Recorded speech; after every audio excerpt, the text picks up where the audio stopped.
ಉಪಯೋಗ ಎಲ್ಲ ಉಂಟು ಅಡಿಯ. ಏನು ನೋಡಿ, ಈ ಹೆಂಡ ಕುಡಿತೇವಲ್ಲ, ಇದು ದೇವರೇ ಕೊಟ್ಟ ವರ. ಅದಕ್ಕೊಂದು ಸಣ್ಣ ಕತೆ ಉಂಟು. ಯಾವುದು? ಒಮ್ಮೆ ದೇವರು ಭೂಲೋಕಕ್ಕೆ ಬಂದಾಕ್ಷಣ ಬಾಯಾರಿಕೆ ಆಯ್ತಂತೆ. ಹಾಲು ಮಾರುವವನ ಹತ್ರ ಹೋಗಿ ನನ್ಗೆ ಹಾಲು ಕೊಡು, ಬಾಯಾರಿಕೆ ಆಗ್ತಾ ಉಂಟು ಅಂತ ಹೇಳಿದ್ರು. ಹಾಲು ಮಾರುವವ ದೇವರಿಗೆ ಹಾಲು ಕೊಡದೆ ನಾನು ನಿಂಗೆ ಕೊಡುದಿಲ್ಲ, ನೀವು ಸತ್ತ ಒಂದು ಇದು ಕಳ್ತಿದ್ದ. ಮತ್ತೆ ಅವ ದೇವ್ರು ಮುಂದೆ ಹೋಗುವಾಗ ಒಂದು ಹೆಂಡದ ಅಂಗಡಿಗೆ ಹೋದ. ಹೆಂಡ ಮಾರುವವನ ಹತ್ರ ಬಾಯಾರಿಕೆ ಆಗ್ತದಂತ ಕೇಳಿದಾಕ್ಷಣ ಹೆಂಡ ಮಾರುವವ ಹೆಂಡವನ್ನ ದೇವರಿಗೆ ಕೊಟ್ಟ. ದೇವರು ಹೆಂಡವನ್ನು ಕುಡಿದ್ರು. ಆಗಲೇ ವರ ಮತ್ತು ಶಾಪವನ್ನ ಕೊಟ್ಟದ್ದು. ಹಾಲು ಮಾರುವವನಿಗೆ ಶಾಪ, ಇವತ್ತಿನ ಮೇಲೆ ನೀನು ಮನೆ ಮನೆ ಹುಡ್ಕೊಂಡು ಹೋಗಿ ಹಾಲು ಹಾಕುವಂತ ಶಾಪ ಕೊಟ್ರು.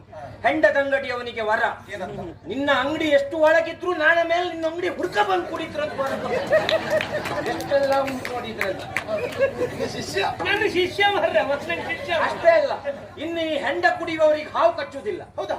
ಪ್ರಪಂಚದಲ್ಲಿ ಸರಿ ಇರುವವರಿಗೆ ಹಾವು ಕಚ್ಚದೆ, ಕುಡುಕರಿಗೆ ಹಾವು ಕಚ್ಚುವುದೇ ಇಲ್ಲ.